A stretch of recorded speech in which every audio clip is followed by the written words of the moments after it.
Nous allons voir comment calculer des ratios. En réalité, les ratios sont de simples divisions. Je vous ai mis à disposition donc ce classeur qui est en téléchargement et nous allons effectuer dessus quelques calculs. Prenons tout d'abord le premier trimestre. J'ai par exemple ici Marc qui a réalisé deux résultats en PACA et Occitanie, 150 et 123. Le total fait 273. Donc ici j'ai une simple addition. J'ai effectué ceci pour chacun des trois commerciaux, Marc, Alain et Jules. Puis après, j'ai fait le total de l'ensemble de la région PACA, puis le total de l'ensemble de la région Occitanie. Ce qui me donne un total complet de 889. La question que je me pose avec un ratio est la suivante. Mais que représente en pourcentage la valeur 273 par rapport à 889. Donc nous allons diviser 273 par 889. Je me positionne en cellule E3, égale. Je clique sur la valeur ici en D3, divisé, et je clique sur la valeur ici en D6. Je valide, et j'obtiens 31%. Alors, parfois, quand vous allez effectuer ce calcul, vous ne l'aurez pas forcément en pourcentage. Moi, j'ai déjà réglé sur mon fichier le format pourcentage. Alors, je vous montre en standard ce que vous auriez pu obtenir. Vous aurez pu obtenir cette valeur, c'est-à-dire 0,3070, etc. Donc, pas de panique, quand on récupère une valeur décimale, on change simplement le format ici et on se positionne en pourcentage. J'ai donc mon résultat en pourcentage. Une fois que ceci est réalisé, je peux prendre la poignée de recopie et tirer vers le bas. Et c'est là que les ennuis commencent.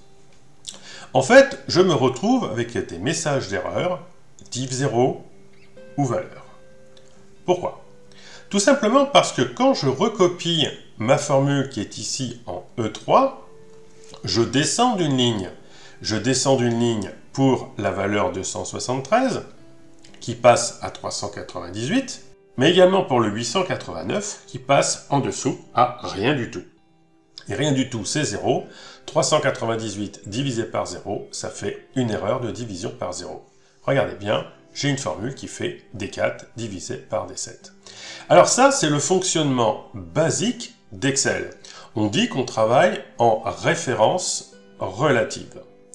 Pour résoudre cette problématique, il faut obligatoirement fixer l'endroit où se trouve le 889. Et quand on fixe, on dit qu'on donne une référence absolue.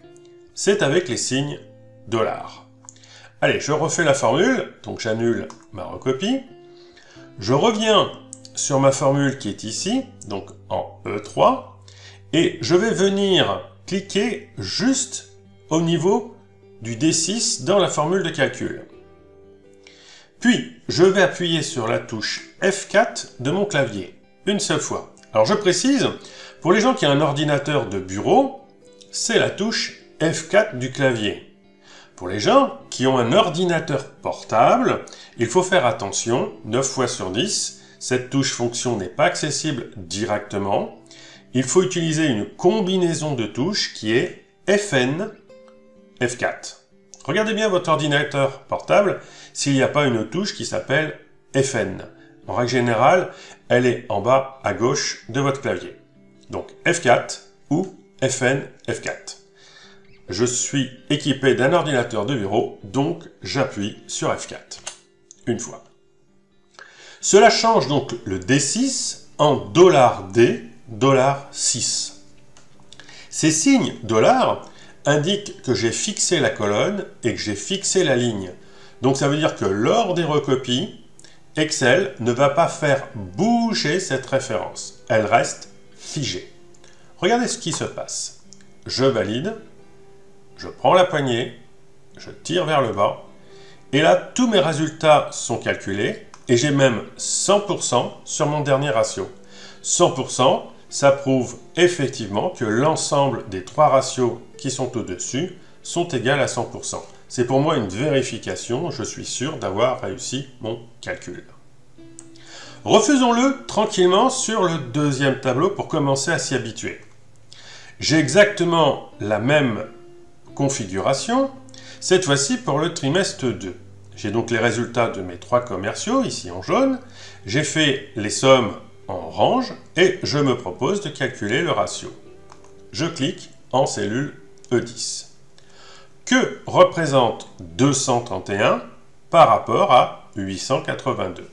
J'écris égal, je clique sur 231, donc en D10, je divise et je clique sur la valeur 882 qui est donc en D13.